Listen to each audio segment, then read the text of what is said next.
Gold, trusted gold buyers. మీరు తాకట్టు పెట్టిన బంగారాన్ని విడిపించి ఈ రోజు ఉన్న మార్కెట్ ధరకు కొనబడను. My father is a great person. నేను చెప్పండి సార్, రాయప్రాజు గారు. అవునండి, రాయప్రాజు గారు. ఇది ఆయన కానీ ఆయన ఊళ్ళో కానీ వెస్ట్ గోదావరి, సో ఆ ఊళ్ళో కానీ మా తాతగారు కానీ లేకపోతే మా ఫాదర్ తాతగారు కానీ వీళ్ళంతా కూడా they are landlords. Sir అయితే ల్యాండ్ లార్డ్స్, వీళ్ళకి ల్యాండ్స్ తర్వాత మొత్తం అగ్రికల్చర్స్ మీద వాటి మీద మంచి గ్రిప్ ఉండేది. అటువంటిది మేము యాక్చువల్గా చెన్నై షిఫ్ట్ అవ్వాల్సి వచ్చింది. అప్పట్లో మెడ్రాస్ పేరు. మేము కొన్ని కారణాల వల్ల షిఫ్ట్ అవ్వాల్సి వచ్చింది. కారణాలు ఏమైనా మేము కొన్ని షిఫ్టింగ్ అవ్వాల్సి వచ్చింది. షిఫ్ట్ అయిన తర్వాత మా నాన్నగారికి సినిమా తీయాలని అనిపించింది. ఒకటి రెండు సక్సెస్లు అయినాయి. అయినా కూడా ఆయన కొంచెం హెల్త్ రీజన్స్లో మేమే వద్దు, అంత మీరు ఎగ్జాక్ట్ అవ్వద్దు, మీరు తీసుకోలేరు, మీరు వెరీ సాఫ్ట్ మీరు అని చెప్పి ఒక స్టేజ్కి వచ్చేటప్పుడు అప్పటికే నా మ్యారేజ్ అయింది జస్ట్. సో 1985లో మ్యారేజ్ అయింది నాకు.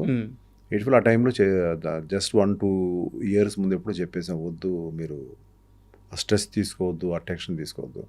అప్పటికి ఆయనకి తెలియని ఇదిలో ఆయన ఎంత మంచివారు అన్నీ ఉన్నా కూడా హీ లాస్ట్ మనీ.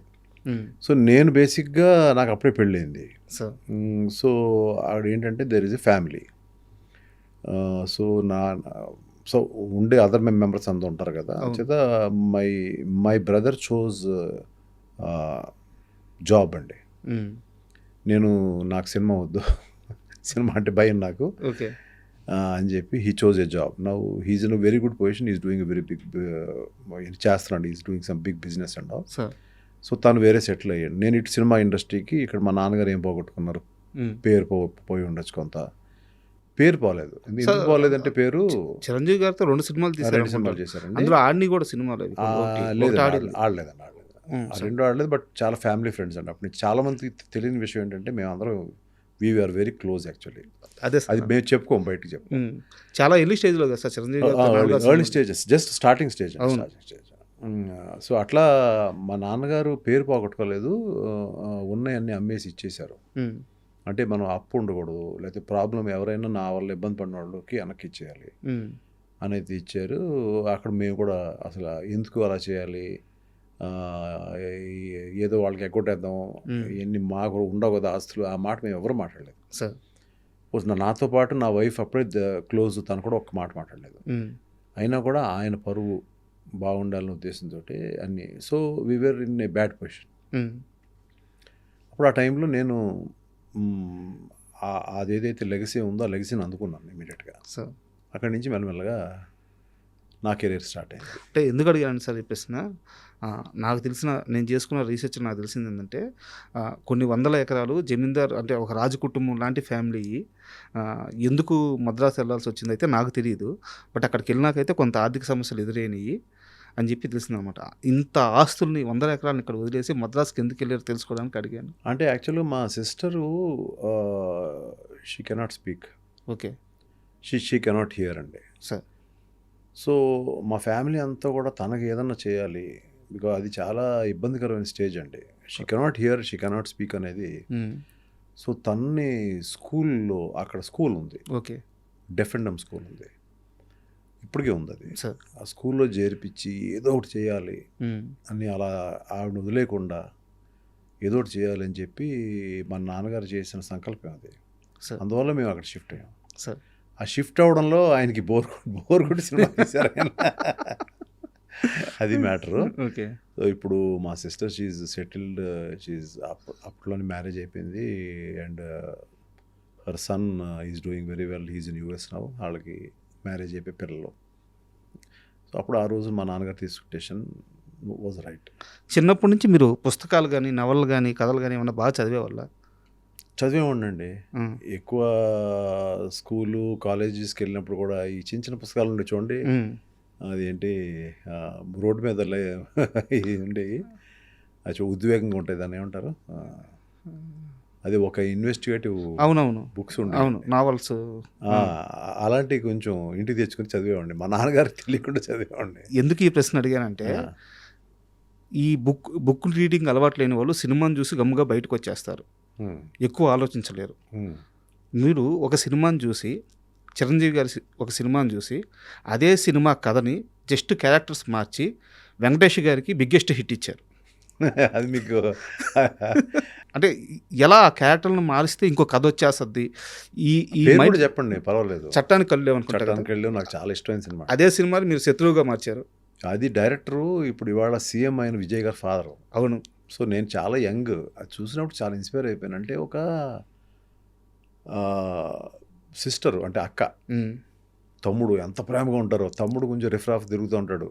ఇప్పుడున్న ఈ యంగర్ జనరేషన్కి ఆ సినిమా కథ తెలీదు. సరే, ఆ రిఫ్రాఫ్ తిరిగే దగ్గర వీడిని ఏదో అంటూ ఉంటుంది, తిడుతూ ఉంటుంది. బట్ అతి ప్రేమ, చక్కగా తీసుకొచ్చి రాత్రిపూట ఏదైనా ఉన్నా కూడా భోజనం పెడతా ఉంటుంది. సరే రారా అలిగే వింటూ ఉంటుంది. చాలా సెంటిమెంటల్ బ్యూటిఫుల్ ఫిల్మ్ అది. అవును. కానీ ఒక సొసైటీలో తప్పు జరిగినప్పుడు తను చట్టాన్ని తన చేతిలో తీసుకుంటాడు హీరో. తీసుకున్నప్పుడు చట్టానికి లోబడి ఉన్న ఒక పోలీస్ ఆఫీసర్ అయిన అక్క ఇతనికి ఎదురు వెళ్తుంది. అది that is a beautiful confrontation. అంత ప్రేమగా ఉన్న ఒకళ్ళు కాన్ఫ్రంటేషన్. ఈ ఐడియా అనుకుంటా ఉన్నానండి.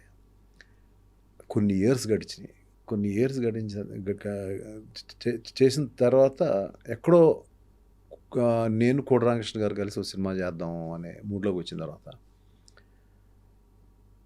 నేను ఆయన నా తీరు, నాతో పాటు సిట్టింగ్స్ వేరే కథ అనుకున్నాం మేము. అవన్నీ చూసిన తర్వాత నువ్వు చాలా ఇంటెలిజెంట్ బాబు, నువ్వు ఏదైనా కథ అల్లు, దాన్ని నేను ఎలా సరి చేయాలో చేస్తాను. ఆయన చాలా బిజీ. ఆల్మోస్ట్ 8 సినిమాలు ఒకేసారి, 6 సినిమాలు జరుగుతూ ఉంటాయి ఒకేసారి.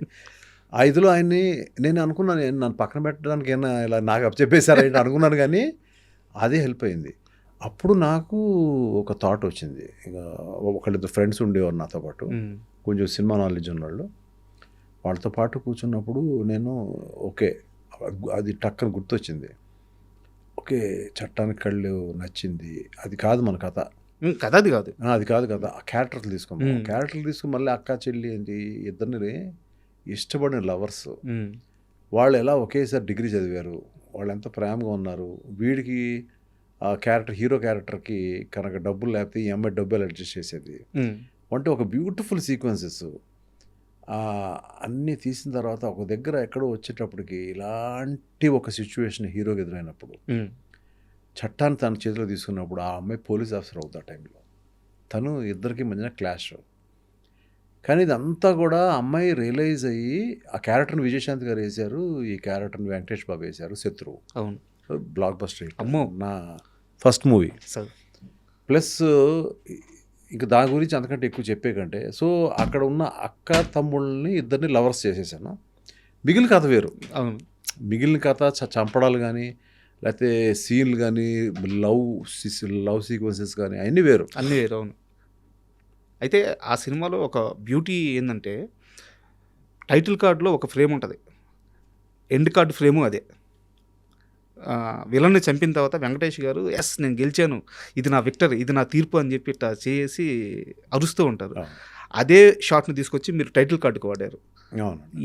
ఏ ఫ్రేమ్తో అయితే సినిమా స్టార్ట్ అవుద్దో అదే ఫ్రేమ్తో ఎండ్ అవుద్ది. అది ఏంటంటే అండి, రష్ చూసుకుంటున్నప్పుడు స్టార్టింగ్ ఆఫ్ ద ఫిలింలో శత్రువు అని టైటిల్ పెట్టాం. దాని ముందు శివ సినిమా రిలీజ్ అయింది. ఓపెనింగ్ ఒక థ్రిల్ ఉంటుంది. మనం ఇక్కడ నార్మల్గా హీరోయిన్ తోటి అట్లా మెల్లమెల్లగా అట్లా స్టార్ట్ చేసేటట్టు ఉంది. తర్వాత మెల్లగా వెళ్తుంది స్ట్రాంగ్. అవును. అప్పుడు ఆ టైంలో ఇక్కడ చిన్న ఏదో ఒక కిక్ రావట్లేదు డైరెక్టర్ గారు నాకు, అది ఇది అంటే ఆయన ఒకరోజు నన్ను వదిలేయండి నేను చెప్తానని నెక్స్ట్ డే వచ్చి